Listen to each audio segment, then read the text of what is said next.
ஜெய் ஸ்ரீ மாத்திரை நமக ஜெய் குருத ஜெய் குரு பரசுராம். நமஸ்காரம். நான் கரூர்ல இருந்து வல்சலா பணிக்கர், பிரசன்ன ஜோதிடர். இன்னைக்கு நம்ம மாசி மாத பலன்கள் சிம்ம ராசிக்கு எப்படி இருக்குன்னு பார்க்க போறோம். இந்த மாசி மாசம் எப்ப பிறக்குது அப்படின்னா 13/2/2025 அதிகாலை 5:07 மூல நட்சத்திரத்துல இந்த மாசம் பிறக்குது. மூல நட்சத்திரத்துல இந்த மாசம் பிறக்கிறதுனால சிம்ம ராசியில இருக்கக்கூடிய மக நட்சத்திரக்காரர்கள் கட்டாயம் பரிகாரம் பண்ணிக்கணும். என்ன பரிகாரம் பண்ணணும்னா, உங்க வீட்டுக்கு பக்கத்துல இருக்கக்கூடிய கோசாலைக்கு, அதாவது கோவிலுக்கு போய் அங்க கோசாலை இருந்தாலும் அங்கேயும் பண்ணலாம், அல்லது வீட்டுக்கு பக்கத்துல கோசாலை இருந்தாலும் அங்கேயும் போய் பண்ணலாம். பசுமாட்டுக்கு, கன்றுடன் கூடிய பசுமாட்டுக்கு குடிக்கிறதுக்கு ஜலம், வைக்கப்புல், தீவனம் இதெல்லாம் கொடுக்கணும். முக்கியமா புண்ணாக்கு, கோதுமை தவிடு புண்ணாக்கு இதெல்லாம் கொடுங்க. வெல்லம் கலந்து குடிக்கிறதுக்கு கொடுத்தா ரொம்ப ரொம்ப விசேஷம். உங்களால என்ன முடியுதோ ஒரு அகத்திக்கீரையோ அல்லது ஒரு வாழைப்பழமாவது அட்லீஸ்ட் கொடுக்கணும். குடிக்கிறதுக்கு தண்ணி கொடுக்கணும். இது மாதிரி கொடுத்துட்டு 16 முறை பிரதட்சணமா வலம் வரணும். வலம் வந்ததுக்கு அப்புறம் என்னன்னா, நீங்க என்னன்னா அந்த தொட்டு கும்பிட்டுக்கணும். சாமி இந்த கோவை பாத்தீங்கன்னா தேவர்களா நினைச்சு தொட்டு கும்பிட்டுக்குங்க. இதனால என்னன்னா உங்களுக்கு இந்த ஒரு வருடம் முழுவதுமே பண தட்டுப்பாடு, பண கஷ்டம் இந்த மாதிரி எதுவுமே வராது. அது மட்டும் இல்லாம விபத்து கண்டங்கள், அகால மரணங்கள் இதெல்லாம் சம்பவிக்காதுங்க. இந்த மாசி மாசம் உங்களுக்கு எப்படி இருக்கு அப்படின்னா, பொதுவாவே நிறைய வாய்ப்புகள், புது புது மாற்றங்கள், நிறைய விஷயங்கள் உங்களுக்கு நடக்க போகுது. எதனால அப்படின்னா 7ஆம் இடம் கலத்திர ஸ்தானம், அதே மாதிரி நட்பு ஸ்தானம், பார்ட்னர் ஸ்தானம் சொல்லக்கூடியது, ஆப்போசிட் இருக்கக்கூடியவங்க, புது மனிதர்களை சொல்லக்கூடிய, நமக்கு அறிமுகம் இல்லாத நபர்களும் 7ஆம் இடம் தான். இது எல்லாமே 7ஆம் இடத்துல நிறைய கிரக சேர்க்கை இருக்கு. சோ அதனால நிறைய மாற்றங்கள் உங்களுக்கு வரப்போகுது. என்னென்ன மாற்றங்கள் அப்படின்னா, எதை தொட்டாலும் புது புது மாற்றங்கள் தான். அத்தனையுமே நீங்க எப்படி ஹேண்டில் பண்றீங்கிறதுலதான் இருக்கு. பொதுவாவே உங்களுடைய ராசிக்கு கடந்த சில மாதங்களாகவே நல்லா இருந்திருக்காது. ஏன்னா உங்களுடைய ராசியில உங்க மனச இறுக்கி கஷ்டப்படுத்தி புளியறதுக்கு கேது இருந்துட்டு இருக்காரு. அதே மாதிரி 7ஆம் இடத்துல ராகு இருந்துட்டு இருக்காரு. கூடுதலா இப்ப என்னென்ன கிரகங்கள் அப்படின்னா, செவ்வாய், அப்புறம் சூரியன் உங்க ராசி அதிபதி 7ல, அப்புறம் சுக்கிரன், அப்புறம் புதன், இதெல்லாம் இருக்கு. நன்மையும் இருக்கு, தீமையும் இருக்கு. பட் ஆனா நீங்க எந்த விஷயத்துல ரொம்ப ஜாலியா இருக்கணும், எந்த விஷயத்துல ரொம்ப கேர்ஃபுல்லா இருக்கணுங்கிறத நான் சொல்லிடுறேன். பொதுவாவே இந்த சிம்ம ராசிக்கு அஷ்டமத்து சனி தொந்தரவும் இருக்கு. அது போக ராகு கேதுவோடைய தொந்தரவும் இருக்கு. நான் ஆல்ரெடி சொன்ன வழிபாடுகள் எல்லாம் பண்ணுங்க. இல்ல உங்களுக்கு என்ன வழிபாடு வேணுமோ அதை கமெண்ட்ஸ்ல கேளுங்க, கட்டாயம் நான் சொல்றேன். பொதுவாவே என்னன்னா நிறைய மெடிடேஷன் பண்ணுங்க. ஒவ்வொரு மூமெண்ட்டுமே யோசிச்சு உடனடியா எடுக்காம யோசிச்சு டக்கு டக்குன்னு, ஏன்னா உங்களை கிரக சூழ்நிலைகள், நீங்க ஒரு ஹார்ட் ஒர்க் போட்டுட்டு இருப்பீங்க, ஆனா சீக்கிரமா இந்த முடிவை எடுத்தாகணுங்கிற விஷயத்துக்கு புஷ் பண்ணி தள்ளும். சோ அதனால டக்குன்னு யோசிக்காம முடிவெடுத்துறாதீங்க. எந்த ஒரு முடிவுமே தள்ளி போட்டு எடுங்க. அப்பதான் நீங்க கஷ்டப்பட்டாலும் ஒரு நல்ல பலன்கள் கிடைக்கும். உங்களுக்கு முடிவெடுக்க முடியல அப்படின்னா உங்களுடைய வெல்விஷரை கேட்டு முடிவெடுங்க. அதான் ரொம்ப ரொம்ப நல்லது. இந்த காலகட்டங்கள்ல மன இறுக்கமாகும். நம்ம பாதிக்கிறது இல்லாம நம்ம சார்ந்தவங்களையும் பாதிப்பு உள்ளாக்கும். சோ இதெல்லாம் உங்களால தாங்கிக்க முடியாம குழப்பமான மனநிலை, விரக்தியான மனநிலையில இருப்பீங்க. ஆனா காலமும் சூழ்நிலையுமே எப்பவுமே ஒரே மாதிரியே இருக்காது. ஆனா நல்ல விஷயங்கள் உங்களுக்கு கட்டாயம் உண்டு. அதை மட்டும் ஞாபகம் வச்சுக்கோங்க. சிம்ம ராசிக்காரங்க எல்லா விஷயத்திலயும் ஹார்ட் ஒர்க் போடுவீங்க, நேர்மையா இருப்பீங்க. அதுக்கு தகுந்த பலன் கட்டாயம் உறுதியாக உண்டு. இந்த மாதம் நல்லா இருக்கான்னு கேட்டா ரொம்ப அமோகமா இருக்கு. எப்படின்னா உங்களுடைய ராசி அதிபதி 7ல இருக்காரு. 7ஆம் இடம் அப்படிங்கிறது நிறைய மாற்றங்களை குறிக்கக்கூடியது. பிரச்சனைகள்ல இருந்து நிவர்த்தியை குறிக்கக்கூடியது. நிவர்த்தி பொதுவாவே உங்களுடைய கஷ்டங்கள்ல இருந்து நிவர்த்தி தான் இந்த மாதம். ஏன்னா 7ஆம் இடம்ங்கிறது நிவர்த்தி ஸ்தானம். நிவர்த்தி ஸ்தானத்துல உங்களுக்கு நல்ல யோகத்தை கொடுக்கக்கூடிய செவ்வாய் வராரு. அது மட்டும் இல்லாம சுக்கிரன், உங்களுக்கு 2-11 புதன் எல்லாமே 7ஆம் இடத்துல இருக்கனால, நிவர்த்தி ஸ்தானத்துல இருக்கனால உங்களுக்கு எவ்வளவு பெரிய பிரச்சனைகளா இருந்தாலும் சரி, பிரச்சனைகள்ல இருந்து உங்களுக்கு கட்டாயம் நிவர்த்தி அப்படிங்கிறது உறுதியாக உண்டு. நீங்க இவ்வளவு நாளா தடுமாடிட்டு இருப்பீங்க. அந்த தடுமாற்றத்துல இருந்து மெல்ல மெல்ல வரக்கூடிய காலகட்டம் தான் இந்த காலகட்டம். இந்த மாதத்துல ரொம்ப ரொம்ப அற்புதமான விஷயங்கள்லாம் உங்களுக்கு நடக்கும். சரி, தொழிலை பொறுத்த வரைக்கும் எப்படிங்க மேடம் இருக்குன்னு கேட்டீங்கன்னா, தொழில் ரொம்ப நல்லா இருக்கு. தொழில் ரீதியா நிறைய விஷயங்கள் உங்களுக்கு நன்மைகள் தான். ஏன்னா உங்களுடைய ராசிக்கு 10 குடையவர் யாரு? சுக்கிரன். அவரு 7ஆம் இடத்துல இருக்காரு. 7ஆம் இடத்துல சுக்கிரன் இருக்க நல்ல அமைப்பு. அதுவும் ராகுவோட சேரும்போது பிரம்மாண்டமான வளர்ச்சி, நல்ல அமைப்புகள் இருக்கு. இந்த மாசத்தை பொறுத்த வரைக்கும் தொழில நல்ல வளர்ச்சி, ஸ்டெப் பை ஸ்டெப்பா நல்ல வளர்ச்சி. முக்கியமா 2 குடையவரோட சேர்ந்து இருக்காரு. அப்ப என்ன இருக்கும் அப்படின்னா நல்ல இன்கம்.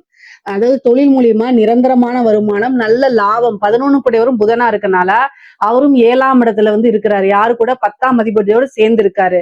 அப்போ தொழில் மூலியமா நல்ல லாபம் கிடைக்குமானா கட்டாயம் கிடைக்கும். நீங்க எதிர்பார்த்த விஷயங்கள் எல்லாமே மெல்ல மெல்ல இனிமேல் நடக்க ஆரம்பிக்கும். அப்பாடா அப்படின்னு சொல்லி மூச்சு விட்டு நின்னுக்கலாம் அந்த மாதிரி. ஏன்னா பிசினஸ் அப்படிங்கிறது வந்து பாத்தீங்கன்னா நல்லபடியா ரன் ஆயிட்டு இருந்தாதான் அடுத்தடுத்து கொண்டு போக முடியும், வளர்ச்சி அடைய முடியும். ஆனா அந்த விஷயங்கள் இந்த மாசம் உங்களுக்கு நடக்க போகுது.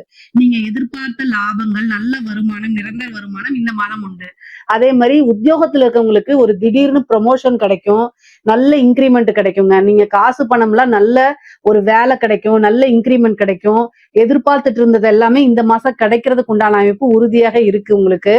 பொதுவாவே வந்து டைமை வந்து பங்க்சுவாலிட்டியா கரெக்டான இதை யூஸ் பண்ணிக்கோங்க. உடல்நிலையும் நீங்க பாத்துக்கோங்க. உத்தியோகத்துல இருக்கவங்க வந்து பாத்தீங்கன்னா உடல்நிலை பாதிப்புகளை ஏற்படுத்துற மாதிரி அமைப்புகள் இருக்கு. அதனால கவனமாக இருந்துக்கணும். அதே மாதிரி உங்களுக்கு செவ்வாயும் ராகுவும் 7ஆம் இடத்துல இருக்கனால வண்டி வாகனங்கள்ல போகும்போது ஜாக்கிரதையாக போங்க. உங்களுடைய ராசிக்கு வந்து 4ஆம் அதிபதி செவ்வாய், அவரு ராகுவோட சேர்றாரு. இந்த ராகுவோட சேரும்போது குருவோடைய பார்வை கிடைச்சிருதுங்க. அதுதான் பெரிய பிரச்சனை. அதனால வந்து நீங்க வண்டி வாகனங்கள்ல போகும்போது ரொம்ப ஜாக்கிரதையாக போகணும். நீங்க வந்து நல்லா ஸ்டெடியா போனாலும் ஆப்போசிட்ல வரவங்க ஒரு ட்ரிங்க்ஸ் அடிச்சுட்டு வந்தாங்கன்னா சேதாரம் என்னமோ உங்களுக்கும் சேர்த்துதான் ஆகும். அதனால தெளிவான மனநிலை இருந்தா மட்டும் நீங்க டிரைவ் பண்ணணும். இல்ல அப்படின்னா ஒரு ஆக்டிங் டிரைவர் போட்டுட்டு போலாம். அல்லது வந்து டூ வீலர் ஓட்டுறத கொஞ்ச நாளைக்கு இந்த மாசத்துல வந்து ரொம்ப ஜாக்கிரதையா ஹேண்டில் பண்ணலாம். பொதுவாவே வந்து நீங்க பிசினஸ் ரீதியாவோ இல்ல உங்களோட உத்தியோக ரீதியாவோ ஒரு திடீர்னு ஒரு மீட்டிங், ஏதாவது முக்கியமான ஒரு சூழ்நிலை டிராவல் பண்ணியே ஆகணும், அதுவும் நைட் டைம் அப்படின்னா அதுக்கு நீங்க என்ன பண்ணலாம்னா சேஃபான ஜேர்னினா நீங்க என்ன செய்யலாம், பஸ்ல புக் பண்ணி போங்க, இல்ல ட்ரெயின்ல புக் பண்ணி போங்க, இல்லையா பிளைட்ல புக் பண்ணி போங்க. ஆனா செல்ஃபா டிரைவ் பண்ணிட்டு போகாதீங்க. அது வந்து இந்த மாதம் வந்து ரொம்ப சரியில்லாத அமைப்பா இருக்கனால இந்த மாதத்தை மட்டும் அவாய்ட் பண்ணிக்கோங்க. ஏன்னா செவ்வாறாக கிரக சேர்க்கையா இருக்கு. அதனால கவனம், கூடுதல் கவனம். மத்தபடி ஒண்ணு இல்ல. பொதுவாவே செவ்வாய் ராகு சேரும் போது தாயாருடைய உடல்நிலை ஆரோக்கியத்துல கூடுதல் கவனமா இருக்கணும். தாயாருடைய சொத்துக்கள்ல வந்து வில்லங்கங்களோ அல்லது பிரச்சனைகளோ ஏற்படுறதுக்கு வாய்ப்பு இருக்கு. அவங்களோட நிறைய டைம் ஸ்பெண்ட் பண்ணி அவங்களுக்கு நீங்க கூடுதல் கவனத்தை செலுத்தணும். நாளுக்குடையவர், ஏன்னா இந்த சிம்ம ராசிக்கு நான் பொதுவா சொல்றேன், 4ஆம் அதிபதி உங்களுக்கு செவ்வாய், அவரு ராகுவோட சேர்றாரு கிரக சேர்க்கையில. அதே மாதிரி உங்களுடைய ராசியில கேது இருக்கு, சந்திரன் கேது இணைவா. அப்போ தாயாருக்கு கூடுதலான கவனம், அவங்களுக்கு சர்ஜரி ஆகக்கூடிய அமைப்புகள் இது மாதிரி எல்லாம் இருக்கு. அதனால கூடுதலான கவனம், அவங்களுக்கு அட்டென்ஷன் தேவைப்படுது. சோ நீங்க கேர் எடுத்து பார்க்கல அப்படின்னா அது மிகப்பெரிய விஷயங்களை கொண்டு போய் விடுறதுக்கு வாய்ப்பு இருக்கு. அதனால கவனமாக இருந்துக்கோங்க. 9 கூடையவரும் வந்து செவ்வாயா இருக்கனால தாய் தந்தையருக்கு 2 பேத்துக்கும் வச்சுக்கோங்க. ஆனா தாய்க்கு கூடுதல், ஏன்னா சந்திரனும் அங்க கேதுவோட சேர்ந்திருக்கனால கூடுதல் கவனமாக இருக்கணும்.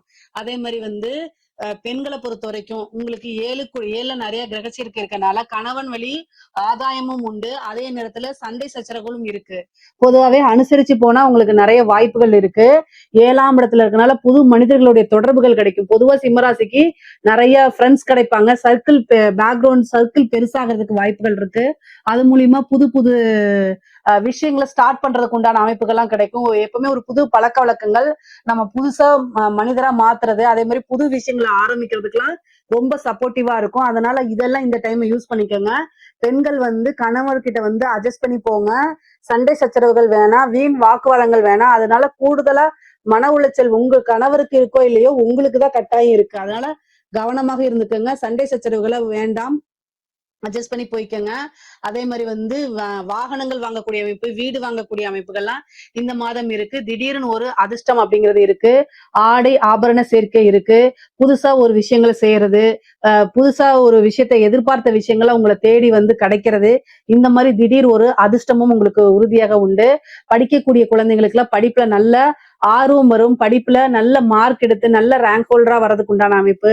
காலேஜ் உயர்கல்வி படிக்கிறவங்களுக்கு எல்லாம் வந்து பாத்தீங்கன்னா கேம்பஸ்ல செலக்ட் ஆகுறது, நல்ல இடத்துல பிளேஸ்மெண்ட் ஆகுறது, இந்த மாதிரி விஷயங்கள்லாம் கிடைக்கும். அதே மாதிரி வந்து உத்தியோகத்துல இருக்கவங்களுக்கு திடீர்னு ஒரு ப்ரொமோஷன் உறுதியாக உண்டு. கலைத்துறை சார்ந்தவங்களுக்கு எல்லாம் வந்து நிறைய வாய்ப்புகள் தேடி வரும். பொதுமக்கள்கிட்ட மிகப்பெரிய லெவல்ல ரீச் ஆகுவீங்க. உங்களுடைய திறமைகள், நீங்க யாரு, நீங்க செய்யக்கூடிய விஷயங்கள்லாம் மக்களால அங்கீகரிக்கப்படும். உங்களுக்குன்னு ஒரு இடம் அப்படிங்கிறது, உங்களுக்குன்னு ஒரு ஃப்ரேம் செட் ஆகுற மாதிரி அமைப்புகள்லாம் வந்துடும். ஒரே நாள்ல வந்து ஒபாமான்னு சொல்லுவோம்ல, அந்த மாதிரி ஒரே நைட்ல வைரல் ஆகுறது உங்களுடைய வீடியோவோ அல்லது ஆடியோவோ, ஏதோ ஒரு விஷயங்கள் உங்களுக்கு பாராட்டுகள் கிடைக்கும், நல்ல அங்கீகாரம் கிடைக்கும். சிம்ம ராசியை பொறுத்த வரைக்கும் கலைத்துறை ரொம்ப பிரம்மாண்டமான வளர்ச்சி அப்படிங்கிறது இந்த மாதம் இருக்கு. ஏன்னா 7ஆம் இடம்ங்கிறத பொதுமக்களை குறிக்கக்கூடிய இடமும், அதுல கிரக சேர்க்கை நல்லா இருக்கனால நல்ல அமைப்புகள் இருக்கு. உங்களுடைய ராசி அதிபதியே 7ல இருக்காரு. இது ஒரு ரொம்ப சூப்பரான அமைப்பு. அதே மாதிரி அரசாங்க உத்தியோகத்துல இருக்கவங்க ரொம்ப கவனமாக இருக்கணும். ஆல்ரெடி சிம்மராசிக்கு நேரம் சரியில்லை, நீங்க அங்கேயோ செஞ்ச தப்போ அல்லது யாரோ ஒரு செஞ்ச தப்புக்கு உடந்தையா இருந்தது, இந்த மாதிரி விஷயங்கள்லாம் உங்களுக்கு ப்ரெஷர் உருவாகும், சண்டை சச்சரவுகள் வரும். அதே மாதிரி உயர் அதிகாரிகளோட அழுத்தங்கள் அல்லது நீங்க தண்டனைக்குரியவங்களா மாறுறது, இந்த மாதிரி விஷயங்கள்லாம் நடந்துரும். முக்கியமா லஞ்ச லாவணியங்களை தவிர்த்துருங்க, அதான் ரொம்ப நல்லது. உங்களுக்கு பொதுவாகவே சிம்மராசியில இருக்கக்கூடிய அரசாங்க அதிகாரிகளுக்கு நேரங்காலங்கள் சரியில்லை, அதனால கூடுதல் கவனமா இருக்கிறது ரொம்ப சிறப்பு. முக்கியமா லஞ்ச லாவணங்களை தவிர்க்கிறது நல்லது. இல்ல அப்படின்னா ஏதாவது ஒரு பனிஷ்மெண்ட் அப்படிங்கிறது உங்களுக்கு கட்டாயம் கிடைச்சிரும். கூடுதல், ஏன்னா இந்த கேதுவும் சரியில்லை, சனியும் சரியில்லை, குரு கிரகம் ஒண்ணுதான் ரொம்ப ரொம்ப நல்லா இருக்கு. அதனால காசு பணம்ங்கிறது வந்துடும். ஏதாவது ஒரு ரூபத்துல உங்களுக்கு தேவையான விஷயங்கள் செஞ்சுக்கிறதுக்கு, தேவையான விருப்பங்களை நிறைவேற்றிக்கிறதுக்கு காசு பணம் அப்படிங்கிறது குறைவில்லாம ஏதோ ஒரு ரூபத்துல வந்துடும். கடன் ரீதியா பிரச்சனைகள் வரும், அதனால தேவையில்லாத அவமானங்கள் வரும்.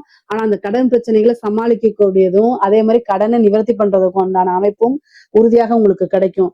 சொத்துக்கள் வந்து இவ்வளவு நாள வில்லங்கங்கள் இருந்ததெல்லாம் அந்த சொத்துக்கள் வந்து அந்த வில்லங்கங்களா நிவர்த்தியாகி உங்களுக்கு கிடைக்கிறதுக்கு உண்டான அமைப்புகள் இருக்கு. திடீர்னு ஒரு வீடு வாங்குறது, வாகனங்கள் வாங்கக்கூடிய அமைப்புகள்லாம் இருக்கு.